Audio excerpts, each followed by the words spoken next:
This is not a commercial for The Way I Heard It with Mike Rowe, the award-winning podcast now entering its 10th year and available wherever podcasts are listened to. No, this is a commercial for Mike Rowe's foundation, which has just set aside $10 million to help train the next generation of skilled workers.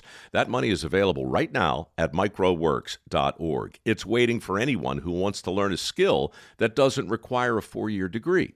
Electricians, plumbers, linemen, welders, shipbuilders, HVAC techs. America is desperate for men and women with skills they don't teach in universities. And the MicroWorks Foundation is committed to helping train America's workforce for hundreds of thousands of AI-proof six-figure jobs just waiting to be filled.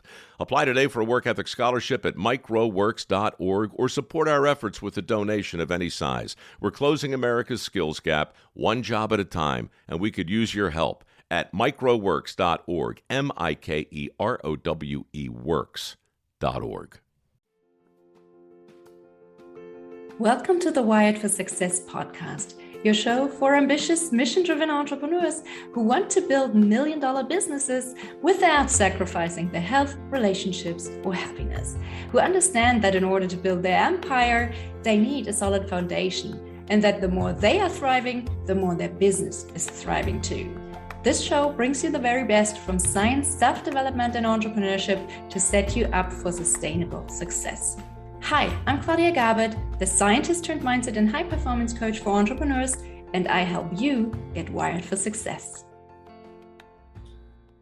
Before we dive into today's episode, let me share something that I've found super helpful lately, because I think it could be really helpful to you too. If you've ever gone through a rough patch in your life, you probably know that those are the moments in your life when your familiar systems break down and the things that used to work for you often just stop working. Now raise your hand if you've experienced a situation like this. Well, you can't see me, but I'm definitely raising my hand. So far, this year has been a real challenge for me on so many levels, mentally, emotionally, physically. And it required me to get out of my comfort zone to test new strategies to stay happy, healthy, and productive. As you probably know, there are two main things driving your overall everyday experience, and that's your physiology and your psychology.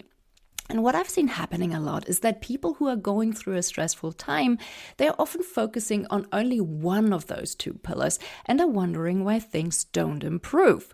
Well, the thing is, it's always a two-way communication between those two systems. If you neglect one, the other will suffer too. So whether you're going through a rough patch or whether you're looking to optimize your performance and experience in general, always make sure you're working on your mind and your body simultaneously. And I don't know about you, but I'm an optimizer for sure, and I always look for simple solutions that give me the most bang for my buck. For instance, stress can deplete magnesium levels in the body, and inadequate magnesium can in turn exacerbate stress and its effects. And you simply cannot meditate your way out of a magnesium deficiency. An effective way to help you get out of that negative spiral would be to supplement with magnesium to help your body regulate the deficiency and to integrate meditation or mindfulness to help your nervous system calm down again so that it can get out of that fight or flight mode again. Make sense? Not all forms of magnesium are equal or equally bioavailable, though. To make things even more tricky, different forms of magnesium are also absorbed by different tissues in your body. So you have to make sure to get the right amount of the right forms of magnesium that support your overall health goals. And you don't want any unnecessary additives, fillers, and artificial ingredients. And that's why I love BiOptimizer's Magnesium Breakthrough. BiOptimizer's Magnesium Breakthrough contains the full spectrum of all 7 forms of the most bioavailable magnesium, each with its own unique benefits, along with vitamin B6 to support mental health and promote a healthy stress response. The combination of those different forms of magnesium help you support a lot of different systems all at once. Did you know that magnesium is involved in over 300 biochemical reactions in the body? Yep, you heard that right.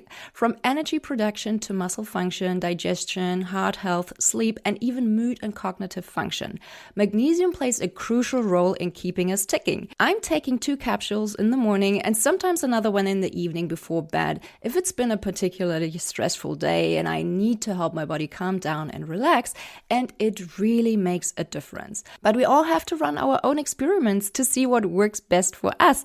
So why don't you give this a try to see what it can do for you? This could be the one tiny change in your routine that improves your sleep, metabolic health, cognition, energy, and performance all simultaneously to help you be your best. If for some reason you try Magnesium Breakthrough and it just doesn't work for you, you can get a full refund, no questions asked. Bioptimizers are so confident they offer you a 365-day money-back guarantee. If you'd like to test Bioptimizers Magnesium Breakthrough risk-free, head to bioptimizers.com/Claudia and use Claudia10 at checkout for a 10% discount on your order. Again, that's bioptimizers.com/Claudia and code Claudia10 to claim your 10% discount. And if you subscribe, not only will you get more discounts and free gifts, you will make sure your monthly supply is guaranteed. Without further ado, let's dive into today's episode. Hey everyone, and welcome back to a brand new episode of the Wired for Success podcast, where we talk about all things science, self-development, and entrepreneurship that help you get to that next level of success in your life and business. My guest today is #1 international best-selling author, entrepreneur, and high-performance coach Daniel Hauge, who specializes in physical, emotional, and mental energy optimization, productivity maximization, and stress and burnout elimination. And sounds like we have a lot in common. And since I'm a sucker for optimization, I'm really looking forward to this conversation. Welcome, Daniel, and thank you so much for being on my show today. Yeah, thanks so much for having me. I'm super excited to do this. This is going to be fun. Daniel, on your website, it says that you have helped thousands of people design and build their version of a world-class life. Now, forgive me, but you don't look that old. So can you tell us a little bit more about how you've helped those thousands of people and tell us what you do, how you do it, and how you got to where you are today? Absolutely. So a very long story made very short. I was in my teen years. I started off very off track in life. I wasn't really motivated or focused on school or working or anything like that. I got involved in a little bit of crime, a little bit of drug abuse, a little bit of really going in the wrong direction. And eventually I came to a crossroads where I had to choose whether I was going to turn everything around 180 or if I was going to keep going down this wrong path. And fortunately, I decided to turn things around. And so I got obsessed with everything personal growth. So just personal growth in general. I started getting jobs. I was working as a cashier, as a dishwasher, warehouse worker, whatever I could get my hands on so I could make money, so I could buy books and courses and stuff like that on personal growth. And I saw my life starting to get more and more on track. I started seeing more and more results. I started taking care of my health and stuff like that. And so what I did was I would start taking some of the things that I learned, because for every 100 books or every 10 courses or whatever I took, it was a very, very small part of those things that actually made a difference. So what I started doing was I started sharing these things for free. I would make little free PDFs and free videos and stuff like that and share it with people. And people actually liked it and they started asking for more. And so I thought, well, let's try putting all these things in a book. And it went very well. And it became a Amazon #1 bestseller in like 3 categories. And people started coming to my Facebook group and stuff like that. And it was really exciting. And so in the beginning, I helped people with very generic personal growth. It was personal growth for everybody, essentially. And I started helping people, like I said, through books and courses, video trainings, a little bit of coaching, but mostly these trainings here. And then this was about 9 years ago. And with time, as most businesses do, I started niching down more and more. Not really because I felt like it just happened on its own. I started realizing that just about every customer or client that I have is in some way, shape, or form an entrepreneur. And I don't know if that's because they can relate to me more or because I can help them better, since I'm an entrepreneur myself. But that was getting more and more clear. And I also niched down more and more in terms of what I do for people. So instead of it being generic personal growth for everyone, it became more personal, high performance oriented, and specifically these things like energy optimization, because I felt like those were the things that actually helped me the most and help others the most. And so when I say I've helped thousands of people all around the world, not all of them has been like one-on-one personal client, or have been people that maybe bought a course or stuff like that. But essentially, I've helped entrepreneurs and business owners, some freelancers, a little bit of salespeople, but primarily entrepreneurs with this high performance issue. Sounds great. Thank you so much for sharing such an inspirational story. And I'm glad you chose this path and not the other one. Yes, me too. Now, what does your personal version of a world-class life look like? So whenever I'm asked what a world-class life looks like, or what a successful life looks like, my answer is we all have values. We all have things that really, truly matter to us. And to me, a world-class life is a life that is designed around those values. So some people value freedom over certainty and comfort. Some people, it's the opposite. Some people value self-respect a lot, while others would rather have a big, social life. Whatever. You can kind of rank these values. And so, a world-class life for me is having as much of my life as possible be designed around as many of these values as possible. That sounds like a great definition. Would you like to share your values, your top 5? I would love that. And it's quite funny. I actually wrote a PDF called The 7 Pillars of a World-Class Life. It's completely free. Those are my 7 values. The 7 values that I, after working on myself and my life and my business for these 9 years, I've identified that these 7 pillars, if I build my life around those, I am, first of all, happier. I'm less stressed. But more importantly, I'm a better son, a better friend, a better brother, a better stranger to the cashier and the bus driver. I am better in every single way when I have these values in my life. So I'll give you some of them. So one of them is freedom. Mm-hmm. And 2 people may say that they value freedom, but they may have very, very different ideas of what that means. So what I do for each of these values, and the PDF talks about that as well, is I actually dive deeper into kind of I call them the layers of those values. So when one person says he wants freedom, or she wants freedom, perhaps what she means is she wants a freedom of location. She doesn't care if she has to work 10 or 12 hours per day, as long as she can do it from a cafe in Turkey or a hotel in Tokyo or whatever, as long as she can travel around. But then you may have another person that he doesn't really care where he's working from. He just wants to have a lot of free time. And so freedom can mean a lot of different things. So I like to kind of dive deeper into what does freedom mean. The same thing, another big value for me is confidence / self-respect. And so that can mean many different things. But when I dive deeper into it, I see that, sure, my appearance, how I look, that has something to do with my confidence. It's not the main thing, but it has something to do with it. And then you can even dive deeper into what does that mean? Your appearance. Is that your physique? Is that your haircut? Is that how you dress? Is that your how your skin is? Is that?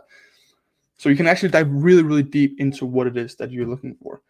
But what I found when diving deeper into my confidence value, my self-respect value, is the number one driver I have for that is when I know that I'm doing my best, especially in business, in my social life, and with my health.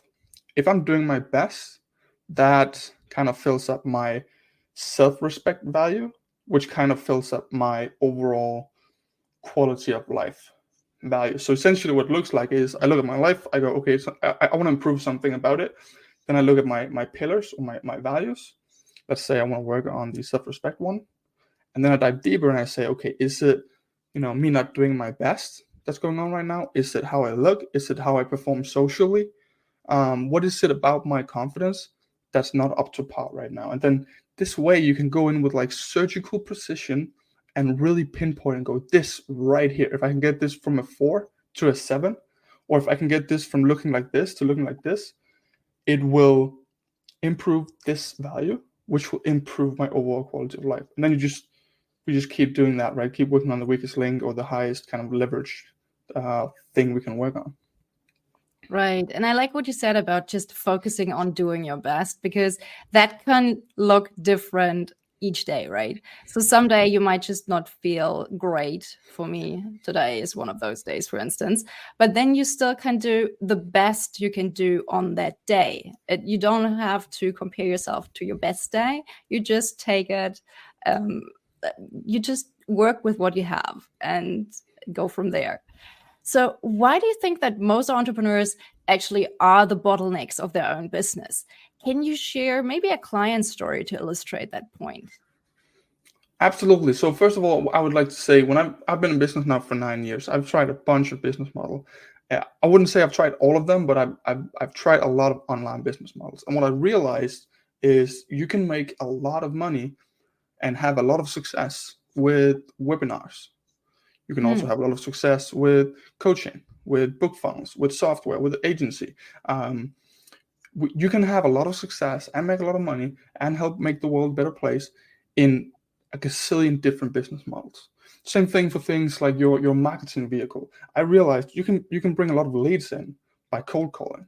You can also bring a lot of leads in by cold DM or cold email or running ads or doing content marketing or doing referral-based marketing or doing yada, yada, yada, right? And so if you take one of these business models, just a random one, just pick one of them, and then you look at one of the marketing vehicles, just pick a random one. So now you have a combination, right? You have, let's say, I sell courses through advertisements, Facebook ads, whatever. There is someone out there doing $100 million with that combination. I promise. There is someone out there with his dream career or her dream career with that combination. There's someone out there with thousands of case studies and success stories with that combination of business model and marketing vehicle, etc.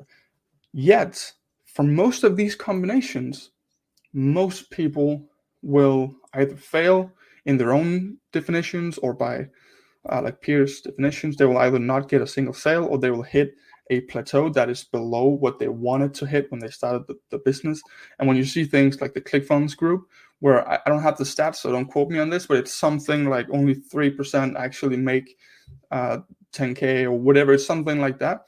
Yet everyone is kind of doing the same business models and stuff like that. So what that led me to believe is, because I was always looking for more hacks and tactics and business stuff, right? Like, what's the Facebook ad hack that I can just do this instead? It'll take me 4 seconds and then my business will explode. Or I can just do this one copy, emailing, subject line, whatever, and everything. I'll have my dream life.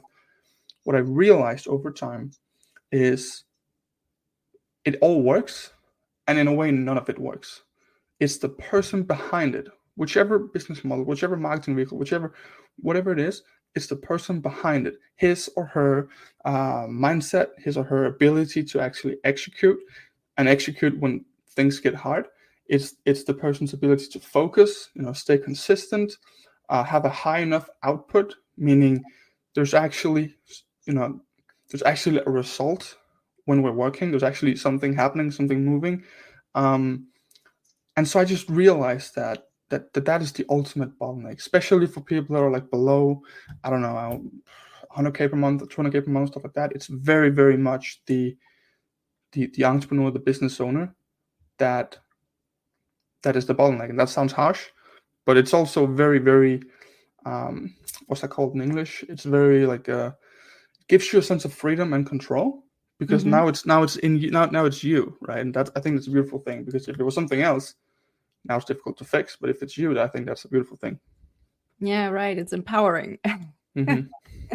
That's so true. And I'd like to add that something that we also should not dismiss is just how much fun we have doing the thing. As you said, all those business models can work, but you don't enjoy all of them equally, right? So maybe it's a wise decision to not just pick the one that seems easiest, but the one that's most sustainable in the long run.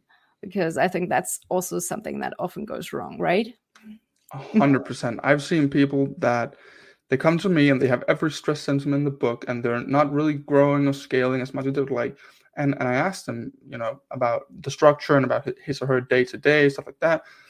And I also asked him, why did you build the business? And maybe he'll say, well, freedom was the main reason I built the business. And I'll dive deeper into that, and I'll go like, I don't know what freedom means. Is that freedom of location, or what is it that you were looking for? Yeah, freedom of location. I like to travel. I like to, et cetera, et cetera.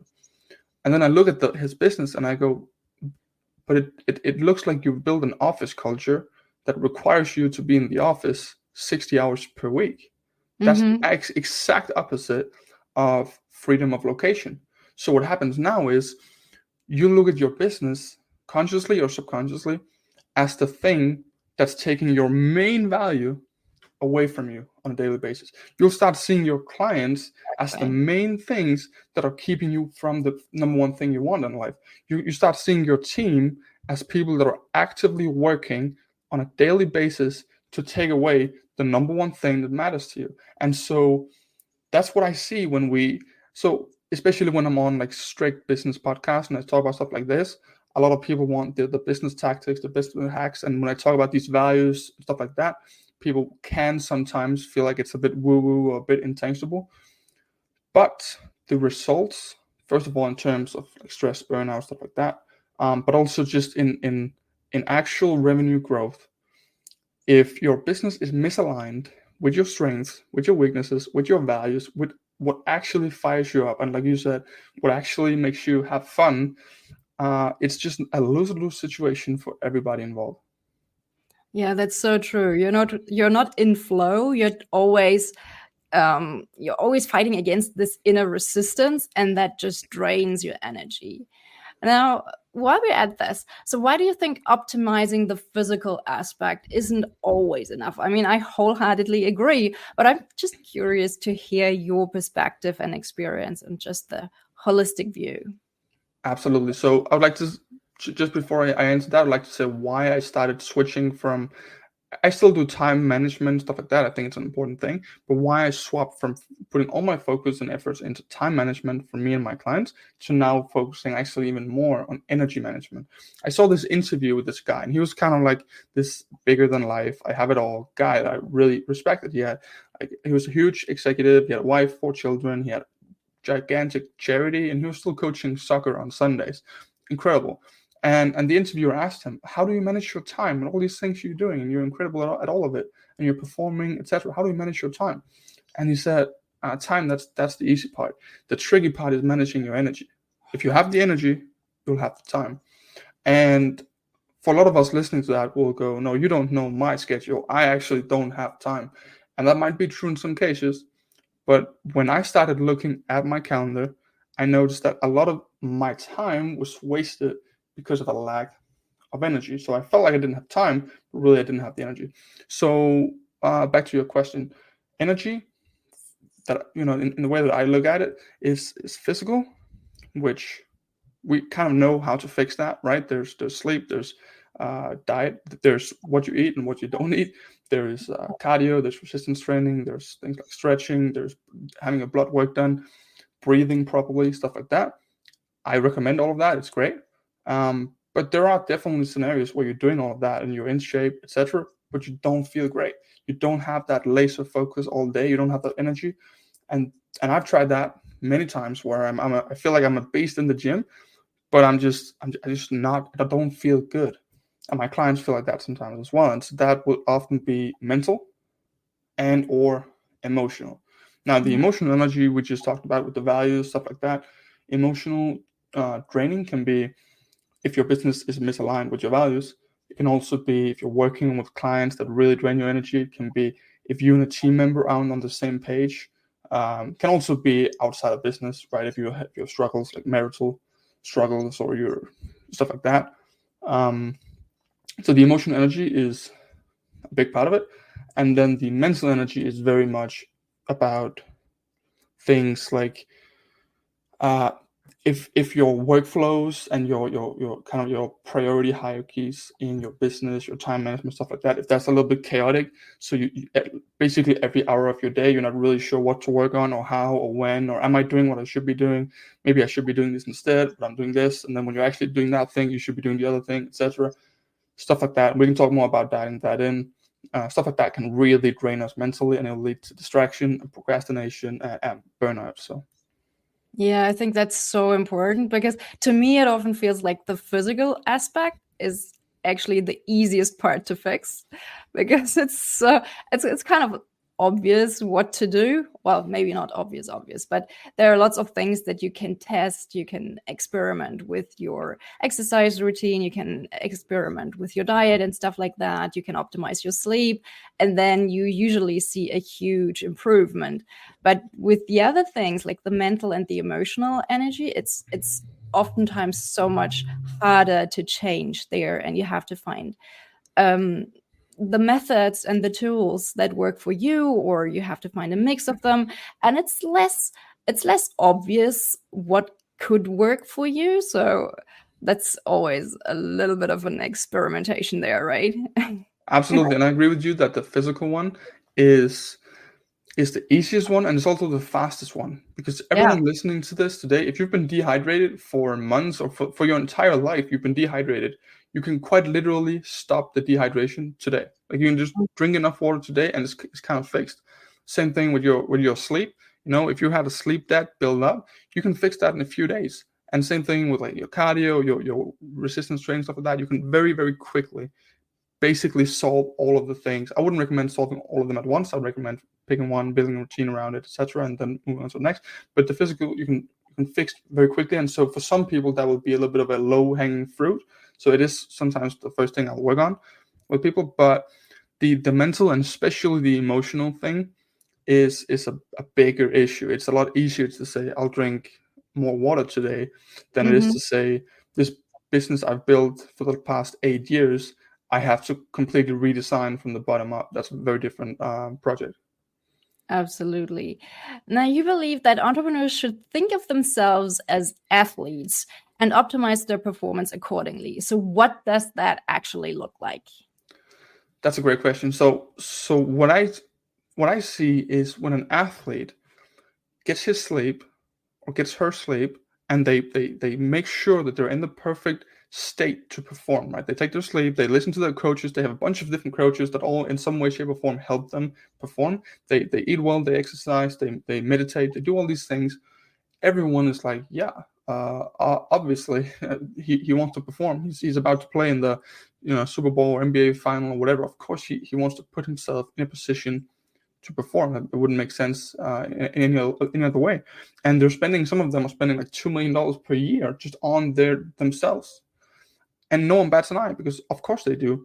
But then we look at entrepreneurs that are, sometimes they have long work hours. They have, sometimes they have teams that they need to be there for and serve and lead and stuff like that. They have customers, they have clients, they have numbers flying all over, the spreadsheets, they have marketing, they have all these things.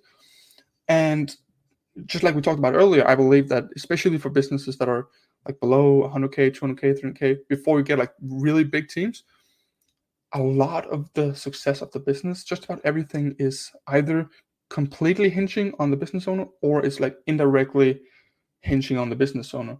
And so why do we look at athletes and go, yeah, of course they're spending $2 million per year on themselves so they can perform. But then we look at the entrepreneur, the business owner, that has a ton of responsibility as well, a ton of mental, emotional, and even maybe physical requirements. Like if you're on stage a lot, that's actually really tough physically. But yeah, I just feel like it's weird that we feel like the athletes, that makes sense, but the entrepreneurs, it doesn't really matter how they eat, how they sleep, how they read, how they meditate, how they breathe, how they, put themselves in positions to perform. I think we should really start looking at ourselves as perhaps as decision-making athletes. So instead of shooting hoops or whatever it might be, you're making a decision, and that absolutely that decision will be better if you're in the right state to perform. Absolutely. Yeah, I totally agree. Whether it's entrepreneurs, whether it's athletes, basically, this is true for everyone, right? I mean, we should all pay attention and be more, yeah, well, discerning about what we do on a daily basis. Speaking of, what do you do on a daily basis to stay happy, healthy, and productive? Ooh, that's a really good question, and perhaps we could talk about that all night. I have systems for everything that matters to me. So systems, we can talk about that as well. When I look at my life, I look at the values I want to work on, and then I dive deeper into the layers of those values. And then I look at what's something that I can do to get this layer of my value from here to there, right? So there's a current situation, and then there's a desired situation for everything. This goes inside of my business. How many leads would I like to have, and how many do I have?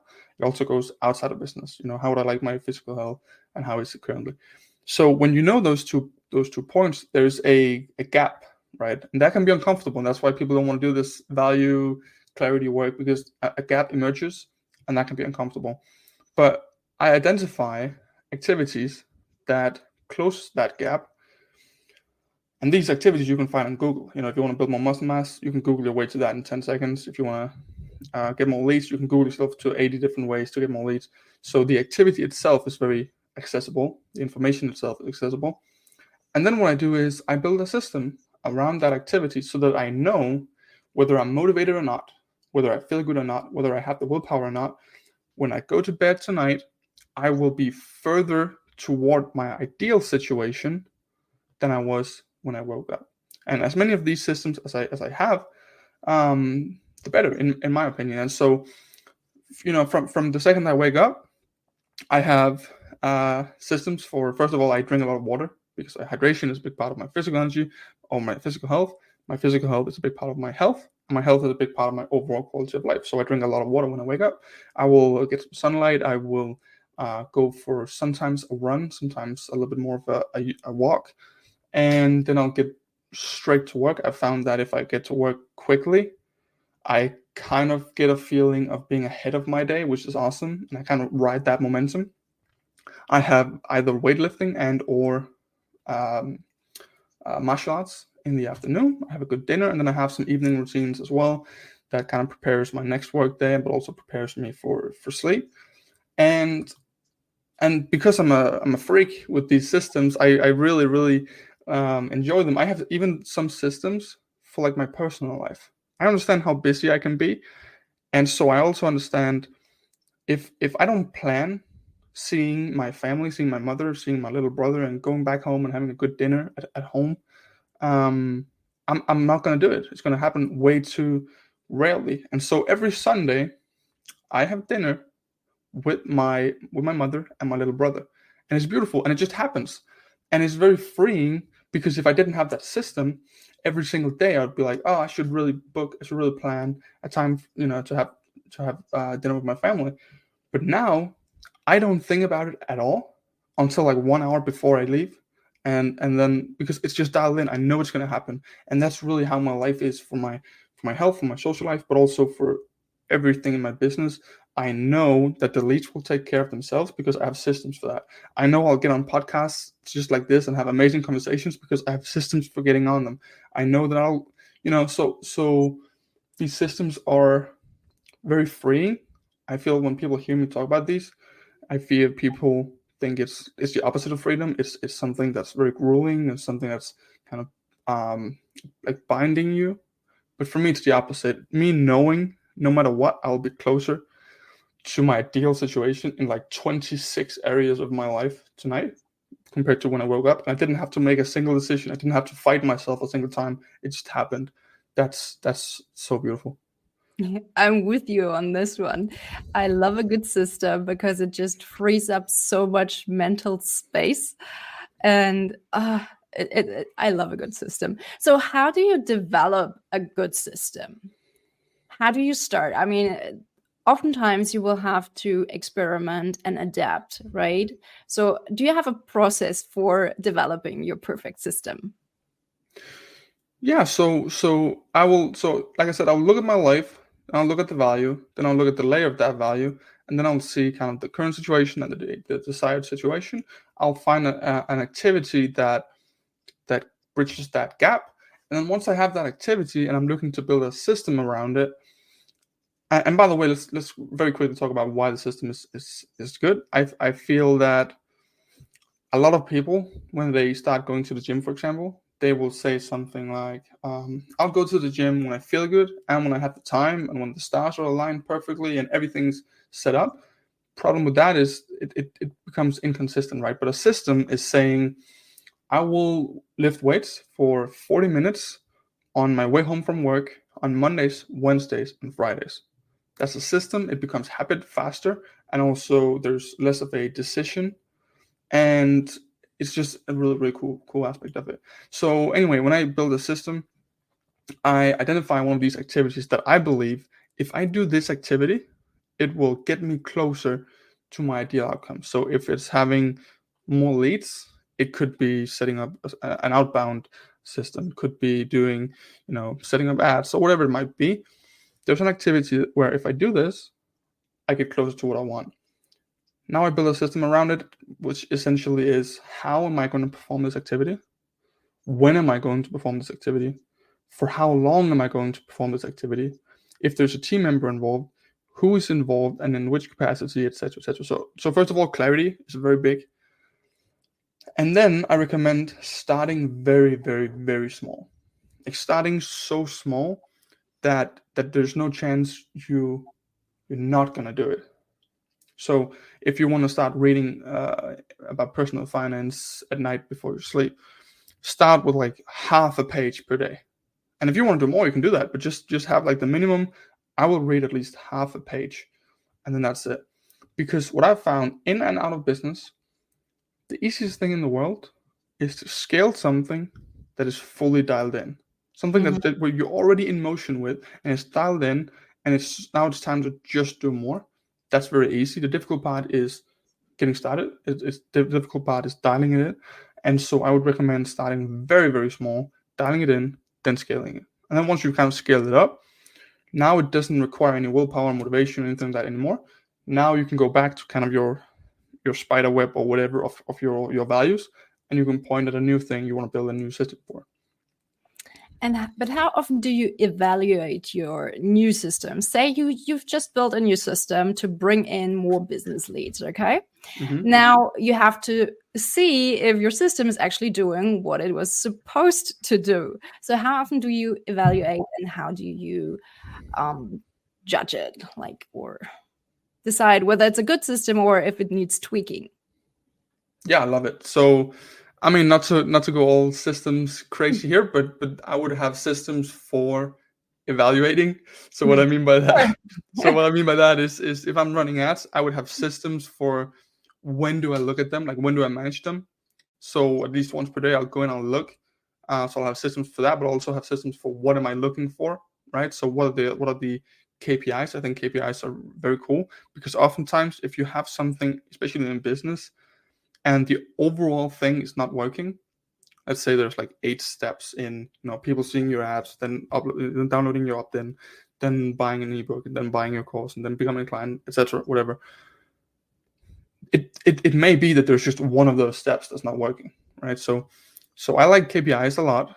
I have systems for evaluating. I have systems for, okay, maybe once per week I'll look at how my content is performing on Instagram. Once per day I will look at my ads.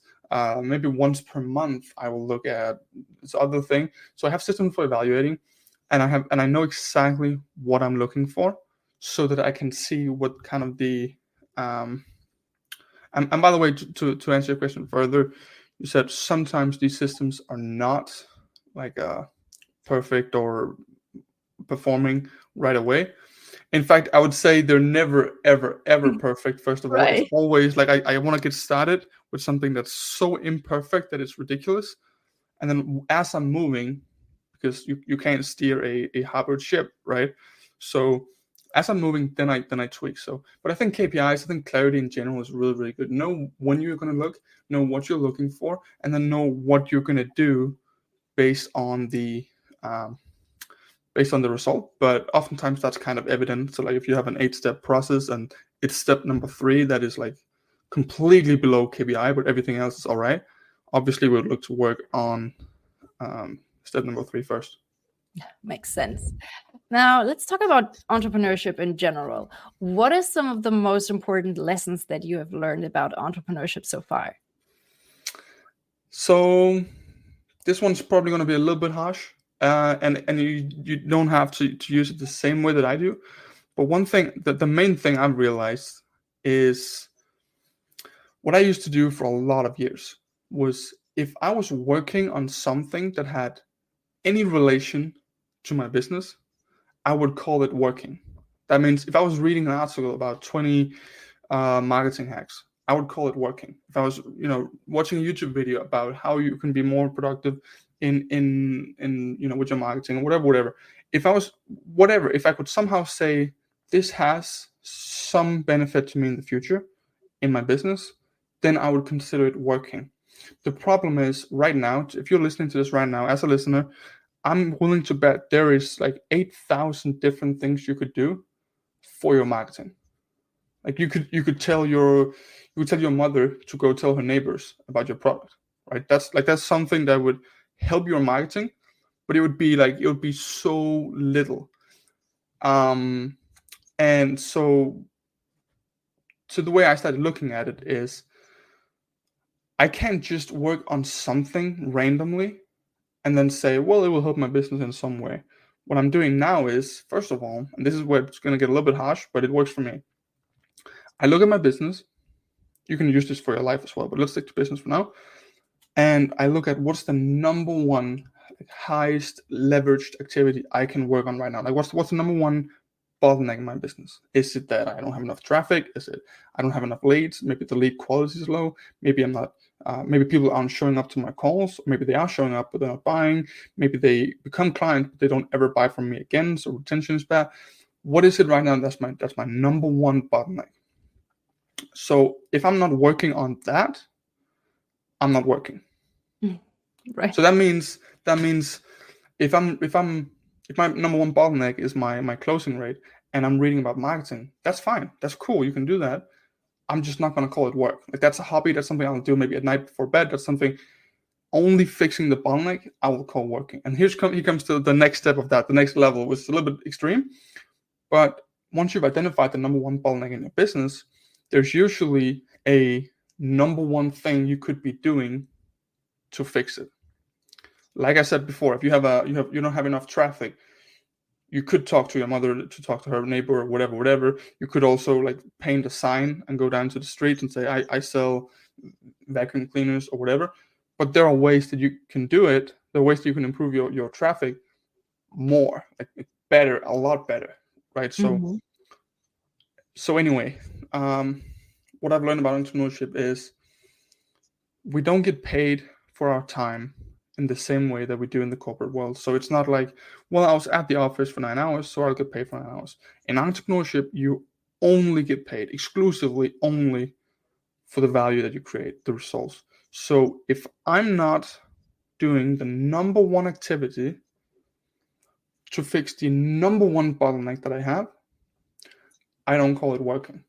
And for a lot of people, especially with my clients, when I start, implementing this in their workflows, it turns out that they were only working like 3% of their work week, right? So that has really, really made it so that I produce more value now in my business. I'm not kidding. Like in 4 hours, sometimes I'm 4 hours into Monday, and I've already produced way more than I used to do in a week just a few years ago.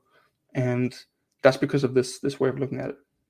Partially, right? It's because of other things as well, but that's a big part of it. That's a great lesson. Thank you so much for sharing. Now, is there anything that you would do differently if you had to start all over again? I actually think the number one thing I do differently is what I said here, because I think that has cost me more growth than anything else. I also think one thing I would do differently is I wanted everything to be super, super fancy. Like I had my logo completely designed. I had like 40-day autoresponder, like emails written with all kinds of crazy automations. I had ideas for 10 years from now when I'm making $100 million per year, whatever. This is what my app will look like. Like I had all of those things before I had my first customers, and I really truly believe, and many people told me this back then, but I was like, no, I'm smarter than everyone. Everyone told me that simplicity scales, and especially in the beginning, you want simplicity. You want like one offer, you want like one marketing vehicle, you want like one like streamlined process from viewer to lead to client to whatever. And I wanted everything to be fancy. What I realized now, I have friends doing like 500K per month, and one person is even doing like $1 million per month, stuff like that.